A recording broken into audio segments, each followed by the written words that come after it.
नमस्कार, स्वागत है आप सभी का। तो हाजिर हुए हैं दिन भर की प्रमुख खबरों के साथ। तो इससे पहले खबरों का अध्ययन विस्तृत रूप से करें, निवेदन रहेगा कृपया चैनल को जरूर सब्सक्राइब करें। तो पेश है आज दिन भर की प्रमुख खबरें। हिमाचल के 3 स्थानों पर नवंबर में अब तक का सर्वाधिक तापमान दर्ज।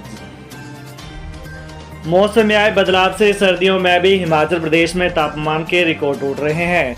आज नवंबर में 3 स्थानों पर अब तक का सर्वाधिक तापमान दर्ज किया गया। मौसम विज्ञान केंद्र शिमला की ओर से जारी रिपोर्ट के अनुसार नवंबर में सर्वाधिक तापमान सोलन में 28.7, ऊना 33.4 और केलांग 20.5 डिग्री सेल्सियस दर्ज किया गया। वहीं शुक्रवार को भी कल्पा में 40, चंबा 14, शिमला 8 और कांगड़ा, सोलन व मनाली में 4 साल बाद नवंबर में सबसे अधिक तापमान रहा। कल्पा में 1984 में 24.5 अधिकतम तापमान रहा था। अब शुक्रवार को यहां पारा 23.6 डिग्री दर्ज हुआ। चंबा में 2010 के बाद 30 डिग्री और शिमला में 2016 के बाद अब 22 डिग्री सेल्सियस अधिकतम तापमान पहुंचा। 3 सरकारें भी शुरू नहीं कर पाई पैराग्लाइडिंग प्रशिक्षण केंद्र, इस नालायकी पर क्या करें। पूर्व मुख्यमंत्री शांता कुमार ने कहा कि एक सरकार नहीं 3 सरकारों की इस प्रकार की नालायकी पर क्या करें समझ नहीं आता। बीड बिलिंग पैराग्लाइडिंग के लिए बहुत लोकप्रिय हो रही है। एक तरफ वर्ल्ड कप शुरू हो रहा है और विश्व स्तर से पैराग्लाइडर पहुंच रहे हैं। दूसरी तरफ 2 दिन में 2 विदेशी पायलट पैराग्लाइडिंग करते हुए दुर्घटना में मर गए क्योंकि वहां प्रशिक्षण की आवश्यक व्यवस्था नहीं है। उन्होंने कहा कि करीब 8 वर्ष पहले उस समय के मुख्यमंत्री वीरभद्र सिंह ने पैराग्लाइडिंग प्रशिक्षण केंद्र भवन की नींव रखी और कहा था कि यह केंद्र 2 वर्ष में शुरू हो जाएगा, लेकिन 8 वर्ष बीत जाने के बाद भी प्रशिक्षण केंद्र शुरू नहीं हो पाया। हालांकि 8 करोड़ रुपए का भवन तैयार है। शांता कुमार ने कहा कि सरकार की ओर से प्रशिक्षण का कोई प्रबंध नहीं हुआ, लेकिन प्रशिक्षण के बहुत से अवैध स्कूल वहां खुल गए जहां बिना योग्यता से प्रशिक्षण दिया जा रहा है और उसके कारण दुर्घटनाएं भी हो रही हैं। भारतीय सीनियर किक बॉक्सिंग टीम में सुमित का चयन। जिला मंडी के गांव गुटकर के रहने वाले सुमित जामवाल अंतर्राष्ट्रीय किक बॉक्सिंग प्रतियोगिता में नजर आएंगे। अंतर्राष्ट्रीय स्तर की यह प्रतियोगिता दिल्ली में आयोजित हो रही है 1 से 5 फरवरी को, जिसमें लगभग 35 देश भाग लेंगे। किक बॉक्सिंग के सबसे खतरनाक इवेंट फुल कॉन्टैक्ट में सुमित जलवा दिखाते नजर आएंगे। हिमाचल के संजौली मस्जिद विवाद मामले में नया मोड़। मुस्लिम पक्ष ने निगम आयुक्त के फैसले को जिला अदालत में दी चुनौती। 6 को सुनवाई। हिमाचल प्रदेश की राजधानी शिमला के संजौली मस्जिद में अवैध निर्माण विवाद मामले में नया मोड़ आ गया है। संजौली मस्जिद मामले में नगर निगम कमिश्नर के कोर्ट से आए फैसले को मुस्लिम पक्ष ने जिला अदालत में चुनौती दी। यह मामला जिला अदालत में 6 नवंबर को लिस्ट हुआ है। ऐसे में मामले में उस दिन सुनवाई प्रस्तावित है। मुस्लिम पक्ष से जुड़ी 3 वेलफेयर सोसाइटी ने नगर निगम आयुक्त के फैसले को कोर्ट में चुनौती दी है। सोसाइटी ने जिला अदालत में दायर याचिका में कहा है कि नगर निगम आयुक्त के कोर्ट का फैसला डिफेक्टेड है। उन्होंने यह फैसला संजौली मस्जिद कमेटी के नगर निगम को दिए हल्फनामे के आधार पर दिया है। सोसाइटी ने जिला अदालत में दायर याचिका में कहा है कि मस्जिद कमेटी कोई रजिस्टर नहीं है। ऐसे में उनके अध्यक्ष मोहम्मद लतीफ द्वारा दिया गया हल्फनामा गैर कानूनी है।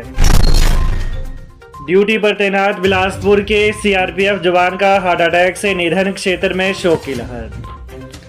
जिला बिलासपुर की पंजाब सीमा के साथ लगते गांव बहल का एक और लाल देश के लिए कुर्बान हो गया। सीआरपीएफ में तैनात एएसआई तिलकराज निवासी बहल का दिल का दौरा पड़ने से निधन हो गया। सीआरपीएफ की 132 बटालियन में तैनात तिलकराज आजकल श्रीनगर में तैनात था और देश सेवा के लिए अपनी ड्यूटी पर मौजूद था। ड्यूटी के दौरान ही अचानक तिलकराज की तबीयत खराब हुई और उसके सिर में तेज दर्द उठा। उसके साथियों द्वारा उसे नजदीकी सैनिक अस्पताल ले जाया गया, लेकिन दुर्भाग्य से तिलकराज को बचाया नहीं जा सका और उसने देश के लिए अपनी शहादत दे दी। शिमला से वापस लौटे प्रियंका व रॉबर्ट वाड्रा। राष्ट्रीय कांग्रेस महासचिव प्रियंका वाड्रा और उनके पति रॉबर्ट वाड्रा आज सुबह शिमला से वापस लौट गए। वे आज सुबह छराबड़ा स्थित अपने भवन से करीब 5:30 बजे के आसपास सड़क मार्ग से निकले। इस बार प्रियंका ने अपने पति रॉबर्ट वाड्रा के साथ मिलकर शिमला में दीपावली का आनंद लिया। वे गत 28 अक्टूबर की रात शिमला आई थी। अगले दिन रॉबर्ट वाड्रा भी शिमला पहुंच गए थे। इन दिनों वे वायनाड से चुनाव मैदान में अपना भाग्य आजमा रही हैं। वहीं से चुनाव प्रचार कर रणनीतिक थकान मिटाने को लेकर आराम के कुछ दिन बिताने के लिए शिमला आई थी। अनुराग ठाकुर बोले, हिमाचल में सरकार चलाना कांग्रेस के बस में नहीं। पूर्व केंद्रीय मंत्री और सांसद अनुराग सिंह ठाकुर ने कहा है कि हिमाचल में सरकार चलाना अब कांग्रेस के बस के बाहर है। आज समीरपुर स्थित आवास पर पत्रकारों से बातचीत में उन्होंने कहा कि देश के विभिन्न राज्यों में झूठे वादों के दम पर सत्ता हासिल करने की कांग्रेस की कला की कलई खुल गई है। झूठ और फरेब ही कांग्रेस का असली चाल चरित्र और चेहरा है। झूठ बोलकर सत्ता हासिल करने की कला अब कांग्रेस पर ही भारी पड़ रही है। हिमाचल, कर्नाटक, तेलंगाना जैसे राज्यों में झूठे वादे कर सत्ता हासिल करने की आदत से कांग्रेस की देश भर में फजीहत हो रही है। कांग्रेस की ओर से बगैर बजट के प्रावधान के बड़े बड़े घोषणाओं की आदत की पोल तो अब इनके राष्ट्रीय अध्यक्ष खड़गे ही खोल रहे हैं। राज्य मुक्त विद्यालय की परीक्षा के लिए अब आवेदन की तिथि बढ़ाई। हिमाचल प्रदेश राज्य मुक्त विद्यालय यानी एसओएस की मार्च में होने वाली परीक्षा के लिए आवेदन की तिथि में बदलाव किया है। अब अभ्यर्थी बिना विलंब शुल्क के 30 नवंबर तक आवेदन कर सकेंगे। इसके बाद आवेदन करने पर अभ्यर्थियों को 1 से 2,000 रुपये तक लेट फीस देनी होगी।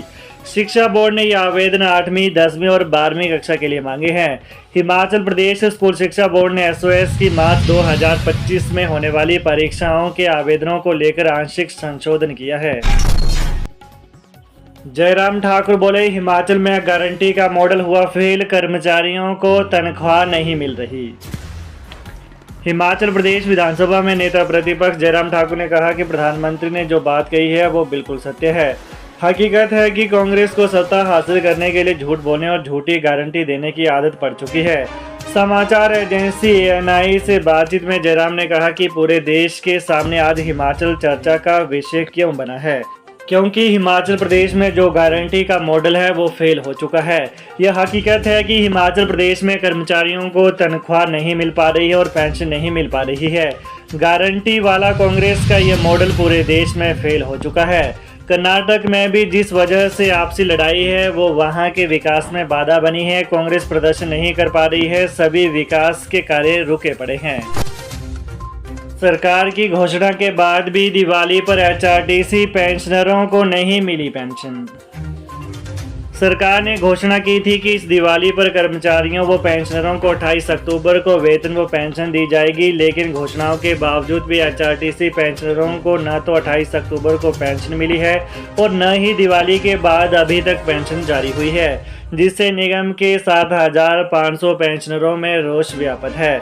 पेंशनरों ने संयुक्त बयान में कहा है कि एक और निगम प्रबंधन दावा कर रहा है कि निगम को दिवाली के दौरान करोड़ों की कमाई हुई है। कहा है कि अगर ऐसा है तो निगम पेंशनरों को पेंशन के लिए क्यों मोहताज किया जा रहा है।